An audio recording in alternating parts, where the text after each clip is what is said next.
So I just saw a few updates that in this coming week, or at least in the near future, Meta is going to be cutting about 16,000 jobs. And this, I'm not going to lie, is not surprising, unfortunately. When you look at the amount of money that Meta has been spending on AI, CapEx, all that kind of stuff, you realize that that money has to come from somewhere, right? um, because Mark Zuckerberg is in a situation where he has to obviously run a profit for his company, yet he also wants to invest money into AI. Now, what's interesting about this is the fact that it's kind of like a two-level problem here. The first is the fact that he's spending so much money on AI infrastructure and he needs to find that um, like he needs to replace that investment with revenue and not revenue, but profits. And so what's the solution? Well, you just reduce your workforce, you reduce your costs, right? And that's a way to make back some of the money that you've lost. But I think the other aspect of this is the fact that, I was reading online and apparently the average employee at Meta is actually not working as hard as they were before AI because AI is actually doing more and more of the work. So the productivity has stayed the same, or at least maybe it's gone up a little bit, maybe it's gone down a little bit, but generally it's the same. Yet people aren't putting in as much work, and because they don't have to, there's really not much to do. And so, in other words, the amount of work that um, three people could have done before AI now can be done with one person. And so, if anything, this actually could be the beginning of a huge decrease in Meta's workforce. So, in a weird way, AI is kind of getting rid of these jobs in two respects, right? In one way, it's taking up money from the company with respect to investment. But then on the other end, it's actually making the workers so productive to the point where their jobs are at risk.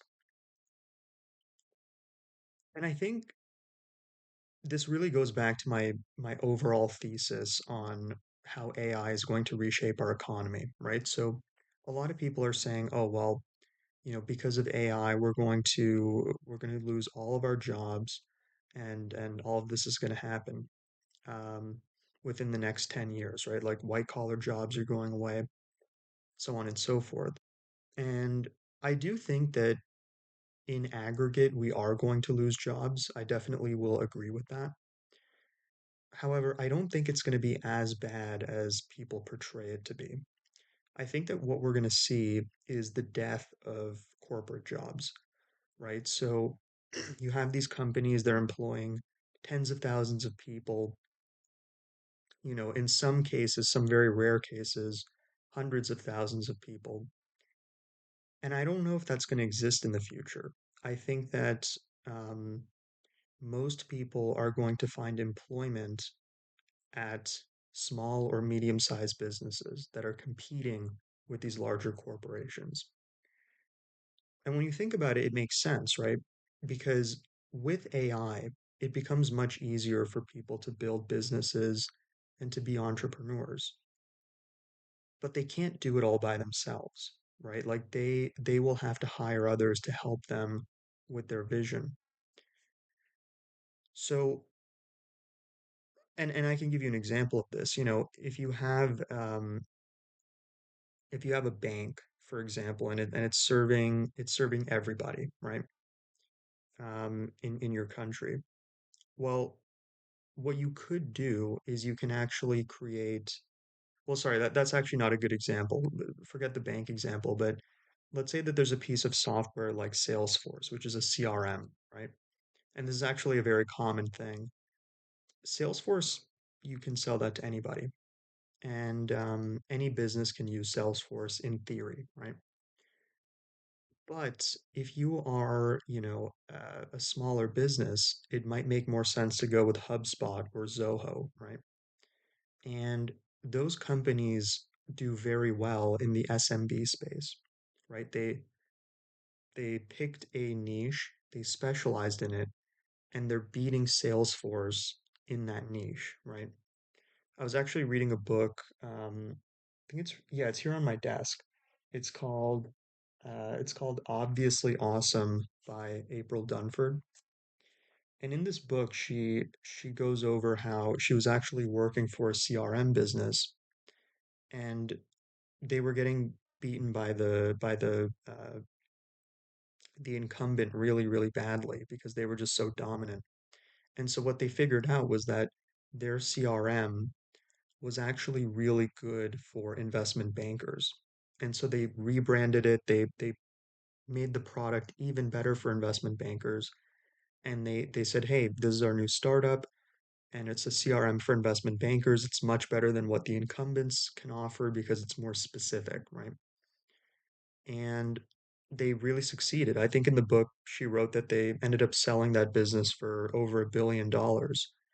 But that's pretty much the future, right? We're going to have much more niche and specific companies for different audiences. And we're ultimately going to have a much more efficient economy for that reason, which I think is a good thing. And I think that rather than people, working at these enormous corporations, people are going to be working for these medium-sized businesses and in some cases small businesses. So it's not that white collar jobs are going to go away. I think they're still going to be around. I think that being said, unfortunately, my prediction is we're still going to have an overall reduction, but it's not going to be as dramatic as, some skeptics, or I shouldn't say skeptics, but some anxious people are portraying. And to be fair, there's actually a pretty fair chance that we're not going to lose all those jobs because if we're able to build these new businesses, we can kind of put a gap in there, uh, or I forgot what it's called, but you can kind of put you can kind of plug the hole if that makes sense. Like you to make sure that you're not going to have this enormous crater that's created as a result of AI. You're gonna have to give me a break. It's pretty late at night, so I can't really think all the best right now. But my point is, I definitely think that this is just the beginning, unfortunately. Like Meta's laying off all these people. I think they're gonna do it again and again over the next few years until it's a much leaner company.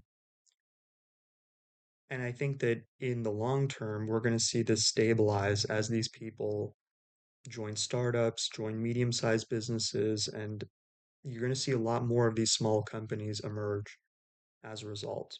And I made a few videos. I made a video, about a week or two ago, where I talked about why uh, software-backed, excuse me, VC-backed software companies are not going to be able to succeed in this world.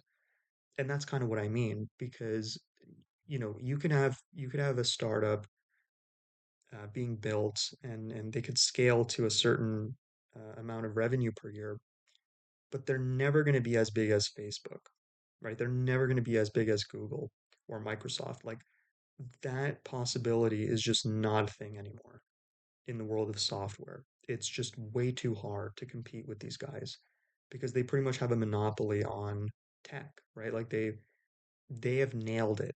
And once they see that you're doing something really efficiently, they're just going to steal your idea. They're just going to clone you. And and the big labs are going to do the same thing, like Anthropic, OpenAI. You're going to get more competitors because someone can vibe code your app or your software, whatever it is. But you can still make it to, in my opinion, I think you're going to see a lot of businesses make it to $20 million a year, $30 million per year, maybe up to 100 per year. But I just don't know if you're going to see these businesses making billions of dollars a year because of AI. It's going to be so hard to differentiate yourself. But those companies will exist and they will have to employ people for sales, for marketing, for, account management, customer success. There's just no getting around that. So again, we'll see what happens with Meta. Pretty sure that most corporations are going to be doing the same thing soon in the next few years, and we're going to see a huge uh, restructuring of our economy from college graduates going to corporations to going to small and medium-sized businesses to effectively, execute on their careers. That's what I think.